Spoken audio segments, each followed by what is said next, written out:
საქართველოს პარლამენტი კი შეუერთდა ბელგრადის დეკლარაციას, რომელიც ევროკავშირის წევრობის კანდიდატი ქვეყნების პარლამენტების თავმჯდომარეთა კონფერენციაზე მიიღეს. დოკუმენტი სერბეთში გამართული საინაუგურაციო შეხვედრის ფარგლებში დამტკიცდა. ღონისძიების მონაწილეები შეთანხმდნენ, რომ კონფერენცია ყოველწლიურად გაიმართება და კანდიდატ ქვეყნებს შორის პოლიტიკური თანამშრომლობის მუდმივ ფორმატად ჩამოყალიბდება. მომდევნო შეხვედრას უკვე 2027 წელს მოლდოვა უმასპინძლებს. სერბეთში საქართველოს პარლამენტის თავმჯდომარის ვიზიტსა და ამ თემაზე პოლიტიკურ შეფასებებს სალომე ჯაფარიძე გაეცნო და ამ თემაზე სასაუბროდ ის პირდაპირ ეთერში შემოგვიერთდება. სალომე, გისმენთ. ბელგრადის დეკლარაციას ახლა უკვე საქართველოს შეუერთდა. დეკლარაციაში დაახლოებით 8 ქვეყანა ფიგურირებს და რაზე იმსჯელეს ევროკავშირის წევრმა ქვეყნებმა და უფრო კონკრეტულად ამ ქვეყნების პარლამენტის თავმჯდომარეებმა. ამაზე საუბრობდა როგორც ჯერ კიდევ გუშინ შალვა პაპუაშვილი, რომელიც სერბეთში იმყოფებოდა, ასევე დღეს უკვე საპარლამენტო უმრავლესობაც. მთავარი რაც მოვისმინეთ მმართველი პარტიისგან არის ის, რომ ისინი კვლავ უჩივიან ევროკავშირს არასამართლიანი დამოკიდებულების გამო, თუმცა აქვე ამბობენ იმასაც, რომ კომუნიკაცია კვლავ გრძელდება, რაც შეეხება შემდეგ სხდომას. როგორც მოვისმინეთ უმრავლესობის წარმომადგენლებისგან, არ არის გასაკვირი, რომ საქართველოს ჩავიდა ამ შემთხვევაში სერბეთში და დაესწრო თავის მხრივ კონფერენციას, თუმცა აქვე ამბობენ, რომ მსგავსი სახის კომუნიკაციები საჭიროა იმისათვის, რომ კიდევ უფრო ნათლად დაფიქსირდეს საქართველოს მთავრობის წუხილი ევროკავშირის მისამართით.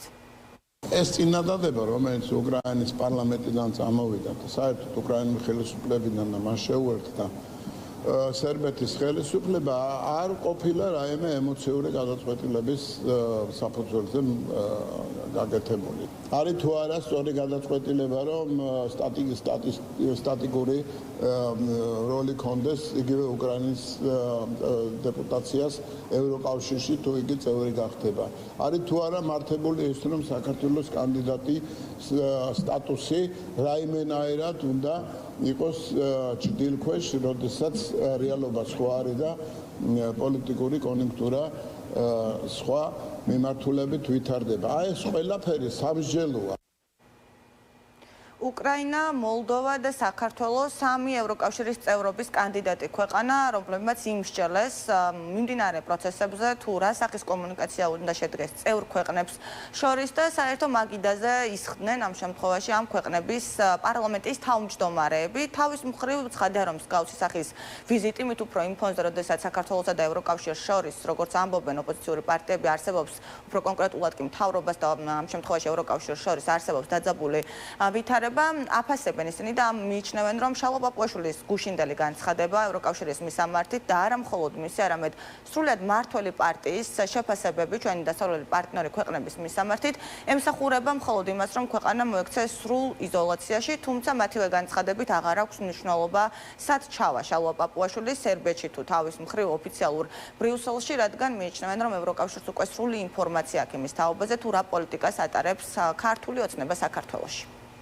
ევროკავშირს აქვს თავისი კრიტერიუმები, ქვია კოპენჰაგენის კრიტერიუმები. კოპენჰაგენის კრიტერიუმები განისაზღვრება ქვეყანა უახლოვდება ევროკავშირს თუ არ უახლოვდება და მათ შორის თუ გინდა რომ გახდე ევროკავშირის წევრი, ეს კოპენჰაგენის კრიტერიუმი უნდა დააკმაყოფილო.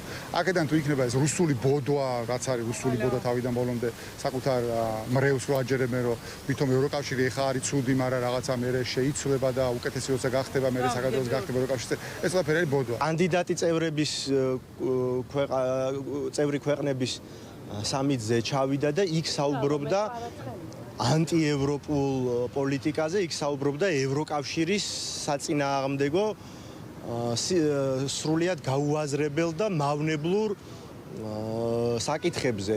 შესაბამისად, შალვა პაპუაშვილს მასპინძელი ქვეყანაც კი და ის ქვეყნებიც კი, რომლებიც შეიძლება უფრო მეტად ევროსკეპტიკურ პოლიტიკას ატარებენ, მათაც კი არ აიღიქვეს შალვა პაპუაშვილი სერიოზულად. ფაქტია ის, რომ ანკარაში, სადაც ჩვენ ნახეთ ტრანსატლანტიკური ერთობა, ამერიკისა და ევროპის ერთიანი ფრონტი, იქ ქართული ოცნება არ არის. სადაც არ უნდა წავიდეს, ეს იქნება ბელგრადი თუ სხვა ქვეყნები, მათ მოუწევთ ამაზე პოლიტიკური ფასის გადახდა და ეს ფასი იქნება საკმაოდ მძიმე და ეს ფასი მათ ოჯახებსაც მძიმედ ურთად დააწუდა. რა მნიშვნელობა აქვს ეს ადამიანი სად ჩავა და როგორ ჩავა და რა სიტყვის.